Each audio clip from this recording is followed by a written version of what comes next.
Hey guys, it's Danny. Alrighty, today we're gonna talk about Phalaenopsis orchids. Yes, we're gonna do an update on them, and I know many of you have asked me to feature some more Phalaenopsis on my channel.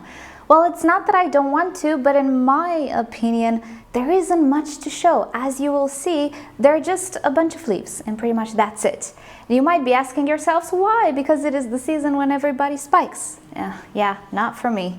Did you see the temperature in my greenhouse? And it is really early morning. It's 21 degrees Celsius right now. And in the nighttime, it doesn't go lower than 20. This means my Phalaenopsis did not start to spike just yet. Yeah, exactly like last year. So no, we won't have them in bloom for Christmas, probably in the spring. However, though, let's just make an update, see how they're doing, in what stage they are right now. And today it's the 25th of October. Am I in the future? Is it the 24th? It's somewhere at the end of October right now. And here is where the vast majority of my Phalaenopsis orchids are residing. Yes, on the floor.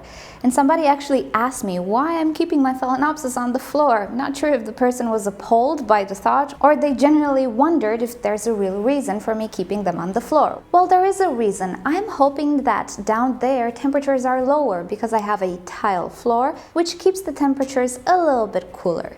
Now, do you think this worked or it had any effect? No, not really. I don't see any flower spike just yet. Furthermore, I don't know if you can see, but my Phalaenopsis are growing new leaves still. They grew during summertime, yes, but they didn't finish up their growth period just yet, which is a little bit weird. Well, considering my climate is not weird, but for the vast majority of you guys, I think your Phalaenopsis already finished with growing their leaves and they're now spiking. Everything's a joy. Yeah, no, not here. In these temperatures, things don't happen that way. Now I'll give it, I do have one flower spike, and this is coming from my Phalaenopsis Sweet Memory Leodoro. So if you cannot see the spike, it's this little pointy thing right here. Now, P.S. I do have a video that I made last year about differentiating the roots from the flower spikes on a Phalaenopsis orchid. So if you're interested in that, check the description down below. It's a pretty comprehensive video and it's really easy to tell them apart once you just see them side by side. Anyway, so my Phalaenopsis Leodoro is looking wonderful, I have to say, and she is producing a spike. She's the only one so far. I'll just use this occasion to actually look at my Phalaenopsis because I didn't check them in a while. So we'll see if my guess is correct. But anyway, I think this is the only Phalaenopsis that is spiking at the moment, which I think maybe can be explained by the fact that she is a hybrid of the Violacea. The Violacea is actually a summer blooming orchid, and you can see the color of the foliage. It's really light colored. The leaves are really glossy when they first appear, and they're really broad and nice. Really similar to the Violacea, but this is not a summer blooming orchid. She blooms together with the other girls. But I do find it a little bit weird that she's the first one to spike. Maybe the Violacea heritage has something to do with it, and she doesn't need such a cool down like the other hybrids. So let's take a closer look at my Phalaenopsis. Now, I have to say, they look okay, they look nice. They're Phalaenopsis, but they did suffer a little bit this year. If you remember, they were still in the clay pots, and the more the roots grew, and by the way, let me just show you, I have one which is just going mental right now. Look at that one. Oh, actually this one as well. They're really extending out their roots. So the more roots my Phalaenopsis grew, the more they finished up the water in the clay pots. And I reached a point where I kind of needed to water them every single day during summertime. And of course, I could not keep up with that. So I had to repot them, but I didn't really repot them all at the same time. I didn't really have time to just dedicate a day and do it. So some of them suffered a little bit. Don't mind that yellow leaf, it's normal. Phalaenopsis orchids regenerate their leaves periodically. So bottom leaves falling, that's okay. Usually they shed 1 or 2 leaves per year. Oh yes, so they did suffer a little bit this year. They just don't show it all that much, but if you look closely, you can see this leaf is broader than this leaf, although this leaf is longer and it's glossier. It's a sign of dehydration actually, but it doesn't really affect the orchid or set it back in any way. But yeah, being that I know them very well, I know they kind of suffered. But anyway, they are repotted now, and no, they're not in semi-hydroponics. I placed them in plastic pots, but with their old mix. So the mix they had in the clay pots, I just put them in the plastic pot and put some leca at the top to avoid the algae formation, and pretty much that's it. I didn't have the white pebbles either, I ran out of them. I had a lot of leca, I put the leca, pretty much that's the situation. So as you can see, they are in a transparent pot and then into this decorative pot, which by the way is not white because I cannot find any more white pots. Ooh, I'm giving a lot of explanations. Anyway, so yeah, they are doing very well, but if you know Phalaenopsis, you can see they were stressed pretty badly this year. So for them in my climate, clay pots are really not suited. The more roots they grow, and you might know Phalaenopsis roots are serious roots, they're not flimsy. Yeah, the faster they will absorb water. Obviously, the more leaves they have to feed, the more water they will absorb, and so on. So, no more clay pots. But let us hope that this little stress from this year will not set them back bloom-wise. As you might know, I'm dealing with a bit of a lighting situation in my greenhouse, and I have to say Phalaenopsis do wonderful under artificial light. They're not highlight orchids, so I have a lot of flexibility with where I place them in my greenhouse, and I have to say I kind of enjoy this aspect of the Phalaenopsis. So really at this point I'm starting to find my love for them once again, because they're just so, I was about to say practical, but not really, because they're kind of big. They're just not finicky. They don't require you to trouble your mind too much. And I think I spoke too soon. This one has a flower spike there. Yeah. So the Leodoro is not the only one in spike. There we go. See, because of you guys, I discover all sorts of nice things. So let's take a look at them. Some of them don't have labels just yet, not even ones that describe how they look like. Sometimes I get very lazy with labels. This is the Sarah Gold. I would recognize her anywhere. I don't see any flower spike just yet on her. This one is a unnamed one. Do you have a flower spike? No, you don't. And what you see there is not a flower spike, that is a root. So see, at this point it can be very similar to a flower spike, but look how rounded it is, how plump it is. It is not a flower spike. Let's see, this is a big lip one. Do you have a flower spike? Nope, not yet. Do you have a flower spike? This is the Asia Dragon. It's the one that I purchased for €2. I saved it. And P.S. I just watered my Phalaenopsis. No, I don't see any flower spike just yet. And this doesn't have a flower spike, neither does this. And this is the, it's something with apple. Okay, Tianqing Balm, it's not apple. This one skipped blooming last year because she was very stressed. I left this orchid in the care of my boyfriend, and you know. But yeah, I made her healthy again. Look how pretty she looks. So I really hope this year she will bloom, but no, she's growing a leaf.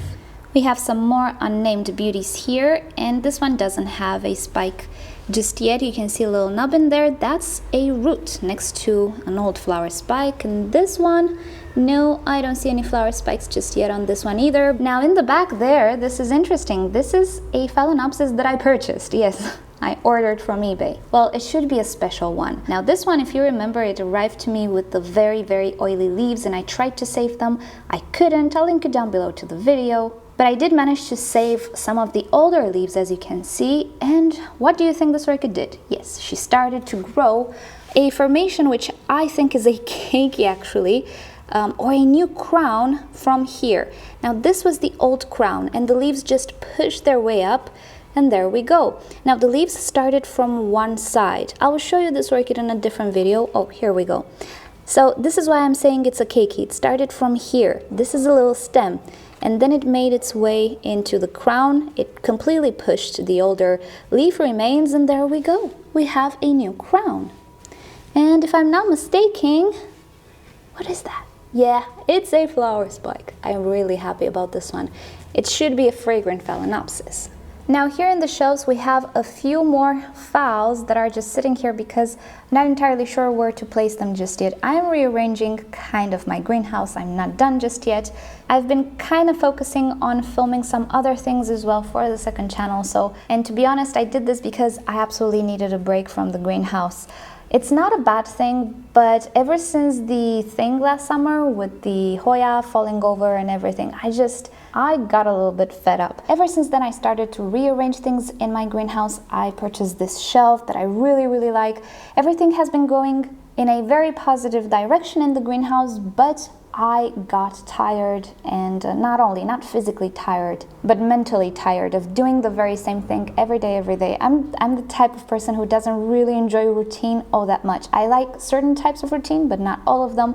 I need something new, I need new projects, I need something to keep me going, and continuously laboring in the greenhouse, it just kind of killed my spirit. So I needed a break. I started to film other types of videos for the second channel, and I took a little bit of a break from the greenhouse labor. So that's why I'm saying things are not yet done. I'm just taking a break. Does that make any sense? And doing a bit of a head count, I think I have about 20 Phalaenopsis.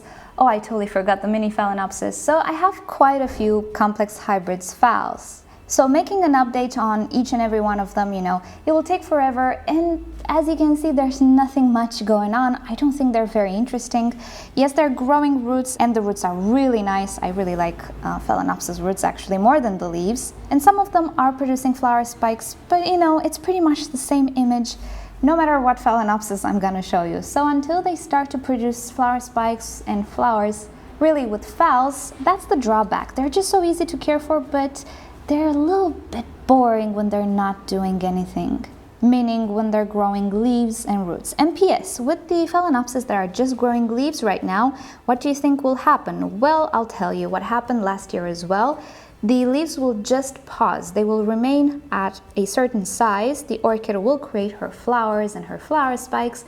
And then when everything is said and done, probably somewhere next year in the spring, when the flowers are done, the leaf will start to grow once again. So alrighty guys, these have been my Phalaenopsis. I really hope it wasn't very boring. And I'm sorry if you really love Phals and I'm saying they're a little boring. I don't mean it in the bad way. It's just that I don't even know what to tell you about them at this point. It's just a bunch of leaves, some new leaves, a few flower spikes, but you know, just tiny little stumps, roots growing, and that's about it. So alrighty guys, these have been my Phalaenopsis for the moment. Probably we're gonna resume talking about them in the spring. So you know the drill. If you somehow enjoyed this video, please give it a thumbs up. If you hated it, give it a thumbs down. Subscribe to my channel for regular orchids and plants videos. And don't forget to turn on notifications so you never miss a video. And with that said, I'll see you all next time. Bye. On the opposite end, it's the Cattleya. Yep. I cannot get bored of Cattleyas. It's not the same thing all the time. Here we have a little flower, there we have a little sheath. Will it bloom? Will it not bloom? We do have some little buds here. Will they develop? Will they not develop? We have some more buds here.